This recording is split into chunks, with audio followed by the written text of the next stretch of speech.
Hey everyone, I thought I would make a video rather than sending you long text files to sort of show you what we did when we visited Stone Barn Centers. And thank you all for helping out. It was a long time trying to get the equipment to work mostly, and we managed to get some, at least for demonstration purposes, some results. So here they are in a video, which I thought I'd share with you. And there's several different software packages to go through. Perhaps we should start with Drone Deploy, which is the software that we actually used for flying the drone. And that will show you the, the, the different images that we used.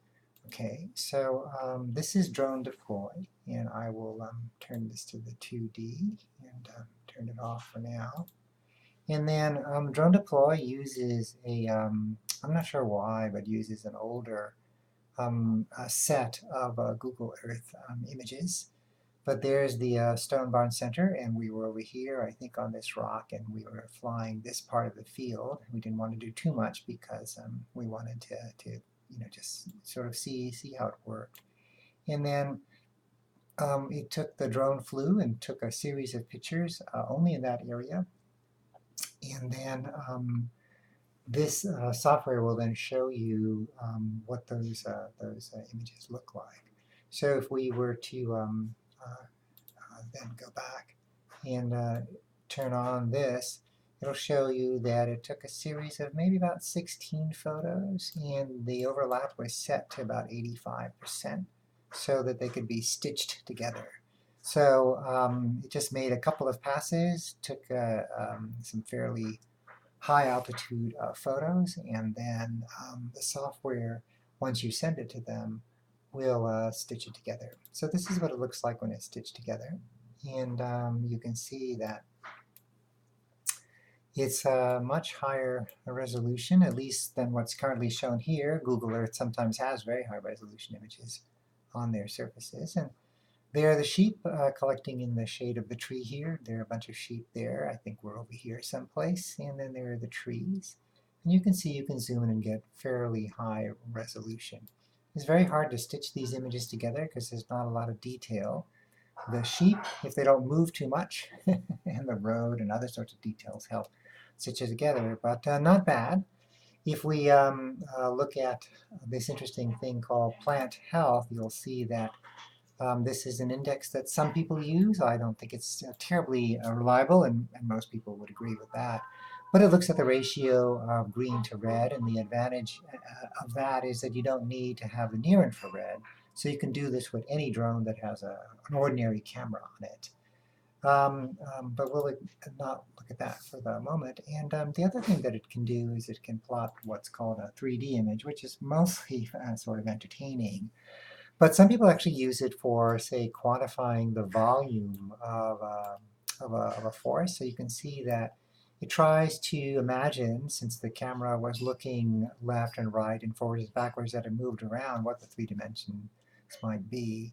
It has a trouble knowing, of course, for example, what's under the canopy. So it can see the tops of the trees really well, but it just fills in here underneath because it doesn't know what's underneath there. And the sheep are similarly bizarre because it can only see the surface. It can only see the surface, and underneath it doesn't know what's underneath there, such as legs and udders and the like.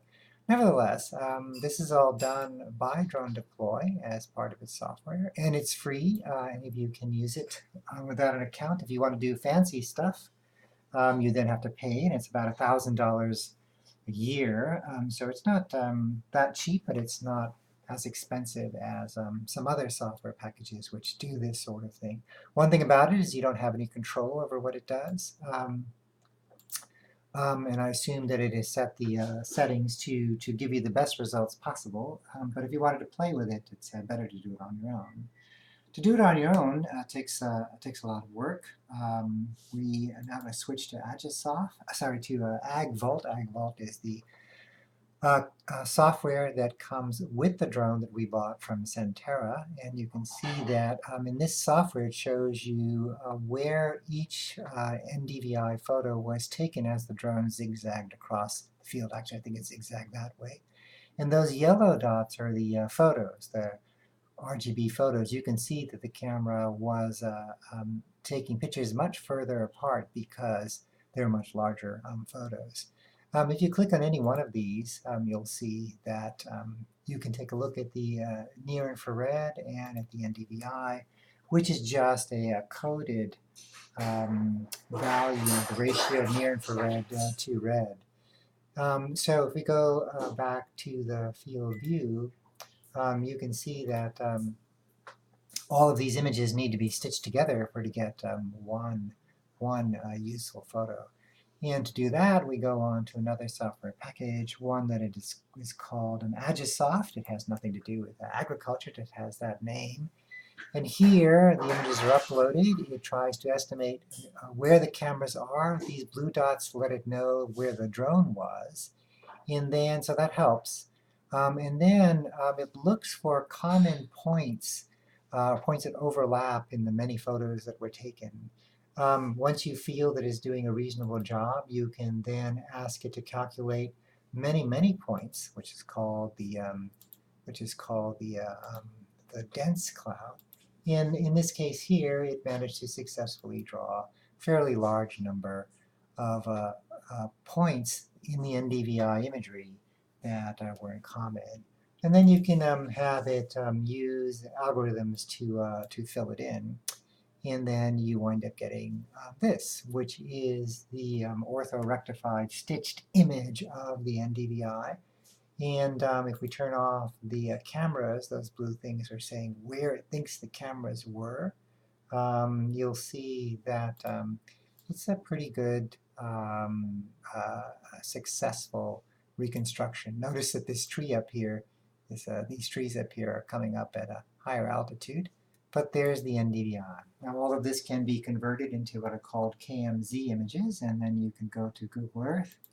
You'll need to do some fixing because there's always slight mismatches between the slight inaccuracies of the GPS on the drone. Remember, each GPS reading is probably anywhere from 10 to 30 feet off. But nevertheless, here is the ortho mosaic that I made from the images that we took. And you can see pretty high resolution, much more recent, of course. And it doesn't quite match up. You can see that the road is a little bit shifted, as is this pathway shifted and so forth. So that could be adjusted later if we wanted to match it up. And this, again, probably was because the GPS coordinates were sort of uniformly a little bit off. And then we can turn on the orthomosaic of the NDVI, and you can see the roads again are a little bit shy. Here is the path. So things aren't lining up perfectly, but with a little bit of stretching, you can get them to work. And it shows, a lot more interesting features about the area. So in this case here, green is healthy, productive vegetation, and the trees are poking through, the photographs are poking through. But you can see that, for example, rocks, these are rock outcrops where we were sitting, are not terribly productive as plants go. Just kidding, this field here has a lot of healthy vegetation. And then there's a strip here which has less vegetation. And if we go down, we can see that there are there's some different stuff going on here. This is an older map, so it's a little hard to match up exactly. If we look at the more recent photos, we can see that there are some fields here, and if we look at the NDVI again, you can see that these fields are different from the sort of pasture or meadow that's here. This part of the meadow is a little bit more productive than others. And one could go and quantify this, look at quantifying productivity and do a bunch of other things. I think it would be interesting if we had done this field, for example, and compared these different kinds of crops to do a larger area, of course, into other fields. And there are many things we can do. This is not research in the sense that we didn't actually do any other analyses or quantification, but I think you can see there's lots of opportunities here. And next time we come, I hope that we will spend more time collecting data than fiddling with the machines, but it was our first time. So thanks everybody. I think this was a lot of fun and pretty interesting, and I hope this video is useful to you.